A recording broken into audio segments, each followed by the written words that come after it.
CCJ president defends the integrity of the regional court. That's our top story in Caribbean Newsline for Wednesday, September 19. From the CMC News Center in Bridgetown, I'm Nicole Best. Good evening. As Antigua and Barbuda prepares for a referendum to decide whether the Caribbean Court of Justice, the CCJ, will replace the Judicial Committee of the Privy Council, the JCPC, the regional court's president, Adrian Saunders, has sought to defend it in the face of criticism. He is in the Twin Island nation ahead of the referendum, which has not got the full support of the country's opposition. And while he stayed clear of telling citizens how to vote on November 6th, Justice Saunders said he had a duty to provide accurate information about the court and clear up any misconceptions as the country considers making the Trinidad-based CCJ its final court of appeal. Sharon Miller-Tazewell of ABS TV News reports. CCJ President Adrian Saunders is in Antigua with one mission: to explain the court and to clear up any misconceptions, saying now is the opportune time and citing powerful reasons why it's important we delink from the JCPC. It is a completion of the circle of our independence, but even beyond that, it is simply affording access to justice to ordinary people. Justice Saunders says in Antigua, 37 appeals have gone to the Privy Council in the last 30 years, stating there should have been more. It's simply not affordable. Maintaining appeals to the Judicial Committee of the Privy Council is stifling your justice sector, in the sense that not a lot of ordinary people are able to take their appeals any further. He says people should not be afraid of political interference. That issue that you hear about political interference is rubbish. It's absolute rubbish. The proof that it is rubbish is based on the manner in which the judges are selected. It's based on the fact that the court is financially independent. When I asked if taxpayers will have to foot the bill, he said, "That's a good question, because a lot of people ask that question." First of all, let's deal with the myths. There is a myth that the Privy Council is free. That is not true. People pay through their noses to go to the Privy Council. In relation to our funding, the court is already paid for. The CCJ, CARICOM, devised an ingenious plan to fund the CCJ. The Caribbean Development Bank was tasked with raising the $100 million, which they did quite easily. And then they on-lent that money to the various governments. The fund is at $85 million. He says the 4 territories already part of CCJ, Barbados, Belize, Guyana, and Dominica, are proving successful. The CCJ is no longer an idea. It's no longer a concept. It's no longer something that you wonder, well, is it a good thing or is it a bad thing? It's been working for 13 years. It has a track record. And I dare anyone to look at that track record. Justice Saunders had talks on Tuesday with the opposition, which has expressed reservations about the CCJ move. The CCJ president expressed confidence he had made progress in addressing some of their concerns. I think that, well, they could speak for themselves, but the information was well received, and it cleared up some issues which there may have been some misunderstandings about or misperceptions about, so that I think that we are now on the same page in relation to what the court does, and about the ability of the court to replace the Judicial Committee of the Privy Council for the hearing of appeals. Staying in Antigua and Barbuda, the Eastern Caribbean Supreme Court of Appeal on Tuesday dismissed an appeal by former administrator of the Financial Services Regulatory Commission, who is fighting his extradition to the United States on 11 wire and mail fraud charges. Leroy King is wanted for allegedly facilitating a multi-billion-dollar Ponzi scheme carried out by disgraced Texan billionaire Alan Stanford, who is now serving a 110-year prison term in the U.S. It's alleged he received bribes from Stanford to ensure the regulatory authority looked the other way and conducted sham audits of its Stanford's operations. American authorities had issued a warrant for King's arrest in 2009. A year later, he lost his battle to challenge the extradition and has since filed numerous unsuccessful appeals. King can now appeal before the Privy Council, which is still Antigua and Barbuda's final court. Dominica's opposition leader Lennox Linton says he has withdrawn a motion of no confidence in Prime Minister Roosevelt Skerrit. Speaking at a public meeting on Tuesday night, he said the original motion set to be debated in Parliament next week had been watered down. And that motion too was totally reorganized and changed, and new words brought in and new format adopted, to the point where I couldn't recognize the motion anymore. And so I too have asked that that motion as well be withdrawn. The one that they have standing in my name, which is not my motion, I've asked that it be withdrawn. St. Lucia's main opposition party is threatening legal action against government over alleged violations of the Financial Act. The St. Lucia Labour Party is objecting to the terms of government's $15.9 million EC dollar direct award to local construction firm Fresh Start. Opposition leader Philip Pearce says the arrangement should have gone to Parliament for approval. No issue with any private company, no issue. The Labour Party has issued the policies of the government. The Labour Party has policies, the lack of transparency of the government. The Labour Party has issues with the government using private sector companies for political mileage. That's all we have. We have absolutely no issue with the private sector or issues with private companies. Fresh Start was awarded the contract for construction on Miku roadways in 2017. The opposition contends Fresh Start offered to finance the $15 million project at a 6.5% interest rate over a 4-year period, which the government has reportedly accepted. The opposition has argued the government Fresh Start financial arrangement should be classified as a loan, and citing the Finance Administration Act, parliamentary approval must be obtained. I had hoped that you would have honored the law and obtained parliamentary approval of this transaction.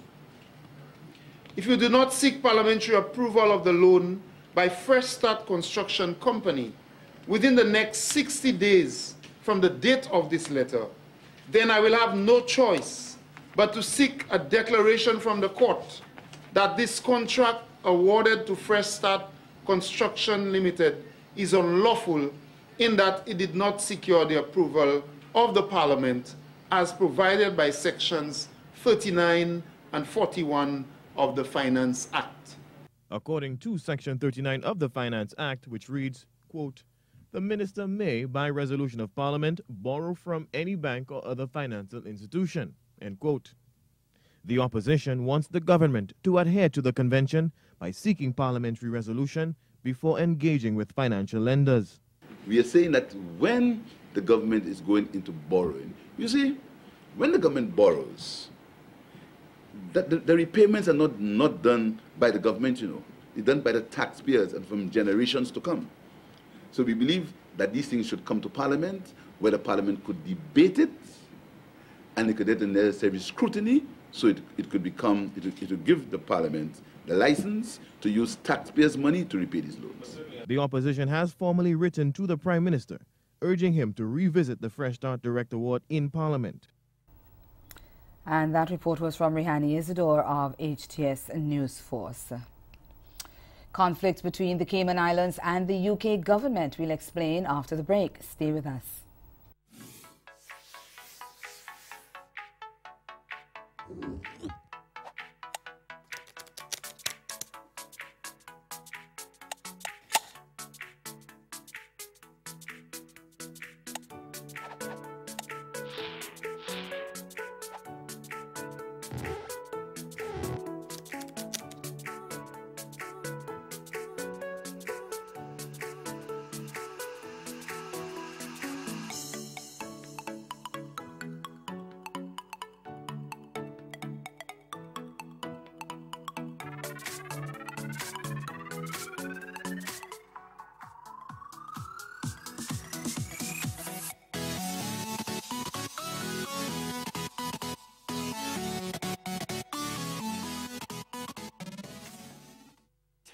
is a sport where you can create a lot of wealth. Tennis and golf is different from just about any other sport. You can say whatever you want to say about the NBA. You can say whatever you want to say about the WNBA, any of those sports. But tennis is truly a global sport. When you see a Serena Williams attending the royal wedding and on the cover of these magazines as an American, it tells you what this sport is. It is the elite of sport. It is the establishment of sports. Yo, we're right here in St. Anne's Bay Town, and traffic has halted for the Chance Chocolates Dancing Dynamites. Dynamites link up, are you ready? And it's a Devon delicious stop as well in St. Anne's Bay. But why this competition? Why so much? Because from a younger stage coming up, I've always been watching. So, well, my first dream was to be on TV and be on that stage, and I'm finally there. So that's why I really love it, because I love dancing.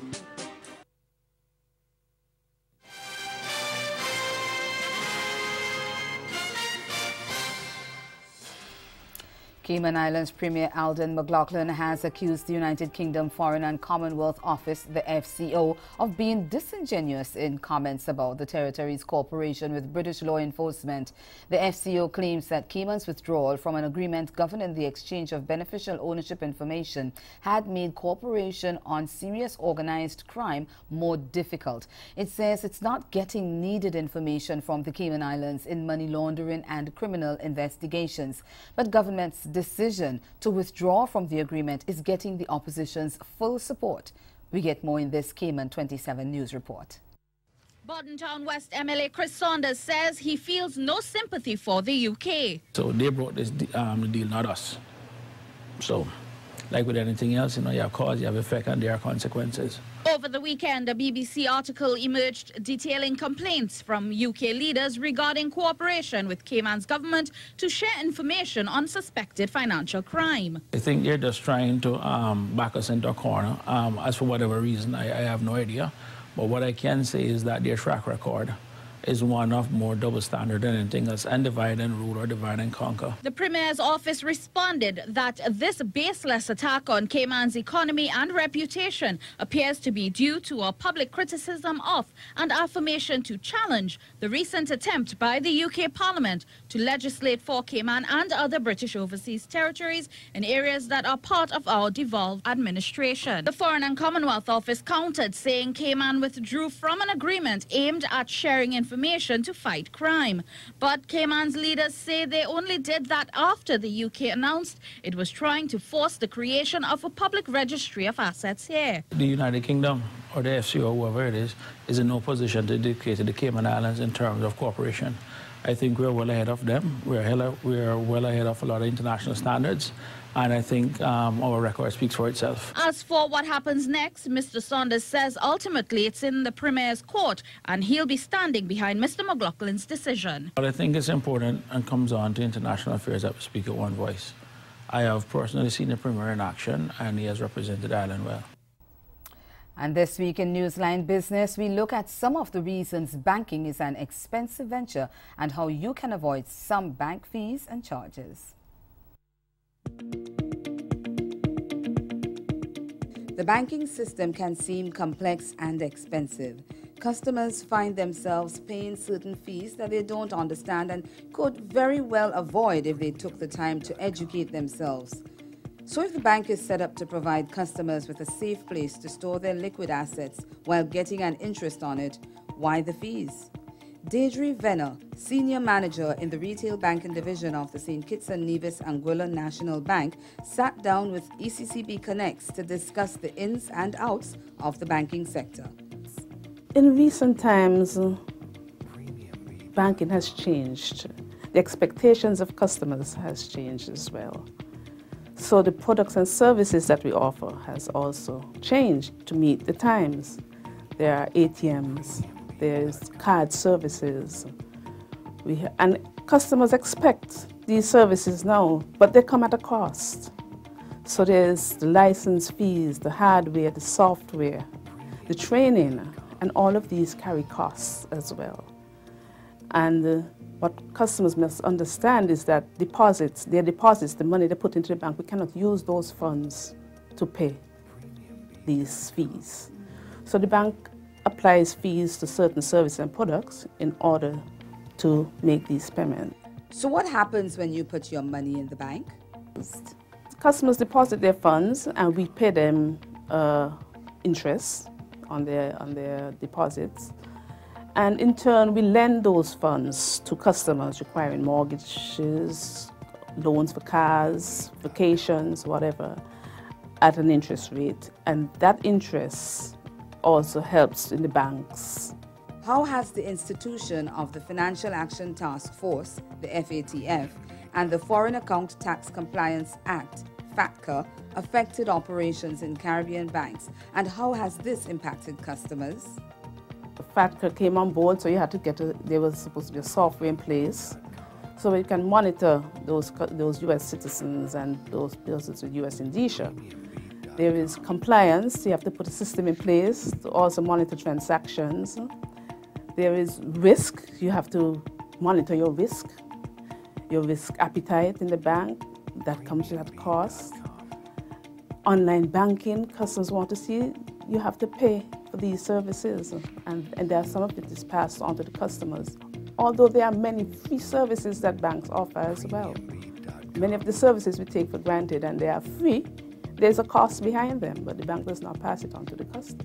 But are there some fees and charges that customers can avoid having to pay? Some of these fees and charges customers may have to understand that they can avoid. It is like an overdraft, overdrawing your account. The onus is on the customer to monitor what checks are written. The bank would not know what checks you have outside. So once you've written a check, you can't decide it has not come in yet, so you write another one. You can avoid those overdraft charges. You can avoid return check charges because you do not have any money, do not write your check because it's going to go back. You're going to incur charges from the bank that sent back your check. If the payment came from another bank, they too will apply a charge. And as we see from the various vendors and businesses out there, they too apply a penalty. So you may write a $50 check and end up with charges in excess of $200. It's not worth it. So monitor and analyze your accounts to avoid some of these charges. They can be avoided. I spoke about the minimum charge for transactions. Some banks say you can withdraw 4 or 5 times in a month, cash withdrawals. Monitor. We're not limiting you the amount, but you can decide, I do not want to go over that limit and I would avoid the charge. So there are ways and means to minimize the charges that you incur in any given month, but customers have to educate themselves and be aware of what they are doing. The new face of banking means that customers will always be expected to pay some type of fees, but others can be avoided with information and good planning.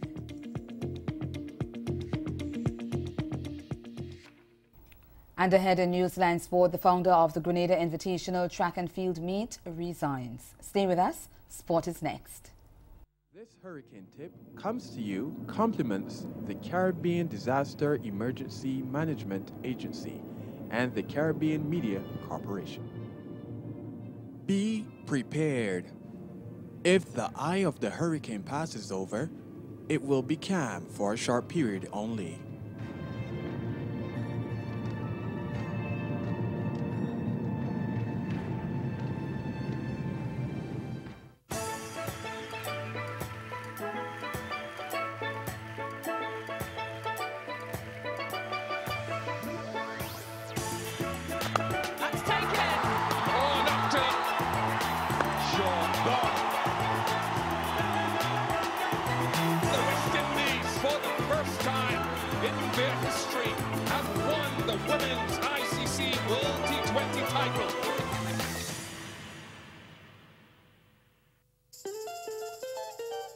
Dominica's World Creole Music Festival in 2018, October 26, 27, 28 at the Windsor Park Stadium in the capital city, Roseau. 3 nights, over 8 genres, 40 years of independence, 1 location, Dominica, the 20th edition of Dominica's World Creole Music Festival.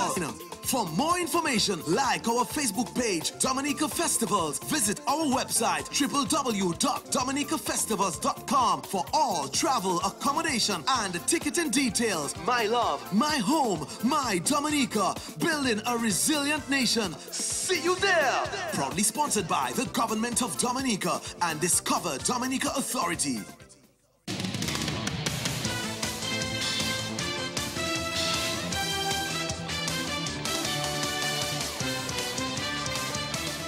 Founder of the Grenada Invitational, media practitioner Michael Bascom has resigned following revelations that the company which runs the track and field meet has failed to meet its financial obligations. GBN's Sherry M. Blackman-Stevens reports. Michael Bascom, founder of Grenada Invitational Incorporated, decided to walk away from the Grenada Invitational. This comes following widespread allegations that a number of athletes that participated in the April Games are yet to be paid. In a response email issued earlier today regarding the status of the country's premier branded athletic event, Bascom outlined a number of reasons for his departure. His response says, and I quote, "I have repeatedly requested in writing information regarding the summary of the outstanding payments in the Grenada Invitational." Additionally, as the founder of the Grenada Invitational, Bascom said he found it necessary to bring to the attention of fellow directors a list of concerns and the urgency to address same, including the restructuring of the Grenada Invitational to ensure proper accountability. His response further states, and I quote, "Within the past few weeks, there has been a promised audit and a report based on the outcome of the audit, a response by an attorney to the queries made in public by journalists, none of which have materialized, an indication that there is a disregard for basic accountability." GBN tried to reach Fenton Frederick, whom we were told manages the finances of the Grenada Invitational. However, attempts proved futile. Bascom says he has informed the remaining directors of his decision, as well as informed the IAAF, NACAC, and other likewise organizations in a letter to the local directors, dated September 11th, 2018. And the Cayman Islands Netball Technical Director Maureen Hall has quit within a year of being on the job. In this report from Cayman 27's Jordan Albanese, we learned that she stepped aside for personal reasons even as the sport in the territory has taken a hit. The whole month of August off, Anthony, leave without pay, and then she came back and she said she was only working until the 12th of September. No. Netball Technical Director Maureen Hall has resigned just 10 months on the job. And Netball President Lucille Seymour says the program's development has stalled. It's not expanding the way it should. What I want is to see netball grow, expand. And if that's not happening, then I'm not happy. And Seymour adds Hall's resignation came at a crucial time for Cayman's national team. And the month of August, we are still preparing for our Tri-Series in Canada. So the volunteers had to do that. With Hall's resignation, netball will now be on its 5th technical director in 6 years. But Seymour says she wants to fill the void left by Hall with the group of volunteers who have stepped up in her absence. It's time that we look within. And I'm very serious about that. Too often, we are relying on outside help, and the work really is done by the people in the association. And she says she's depending on those same volunteers to continue running the association. Within the netball, they have people, they may not be as certified as a technical director, but they run the programs. But is there room for a technical director in netball? Seymour says no. Are we getting value for money with just one person? Or should we spread it amongst many persons who are more dedicated and have the passion and they are from here who want to help? Leeward Islands Hurricanes head coach Winston Benjamin has lamented his non-involvement in the selection of the squad for the Professional Cricket League season and has lambasted the process as dictatorial. Speaking recently on radio, the former Windies fast bowler said while he was invited to the selection meeting, he was barred from giving any input or having a vote on players. The Observer newspaper quoted Benjamin as saying, "I was basically a spectator, so to speak, and having known the players and seen what happened last year, I thought that my contribution would have been part and parcel of the whole selection process because as far as I know, I was a selector.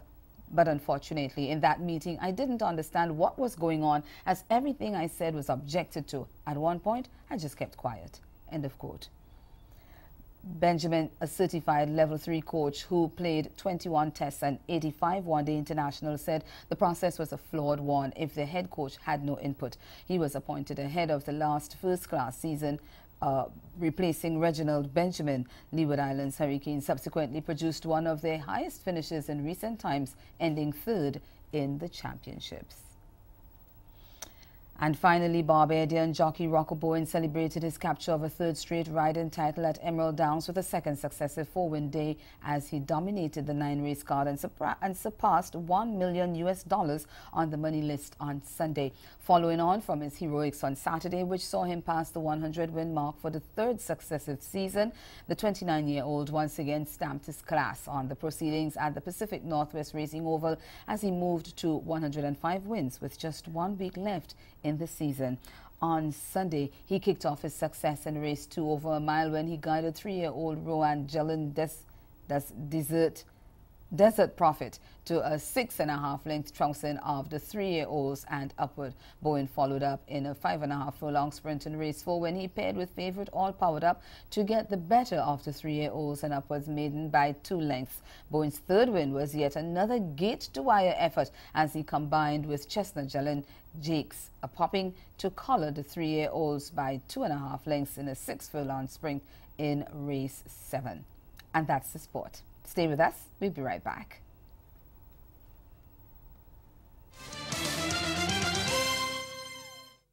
This month on Caribbean Passport, we take a bite into Barbados at the Food and Rum Festival. We get an intimate look into this world-class event by top chefs and mixologists. And if that isn't enough spice, we visit Pure Grenada. All coming up right here on this station.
Again, the major developments of this day, the CCJ President Adrian Saunders defends the integrity of the regional court.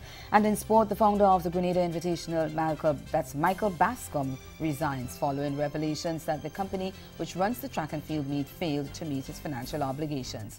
That's Caribbean Newsline. For news and sport around the clock, subscribe to CarnaNews.com. We'll be back here again tomorrow. But from all of us at CMC News, thank you for watching and do have yourselves a good night.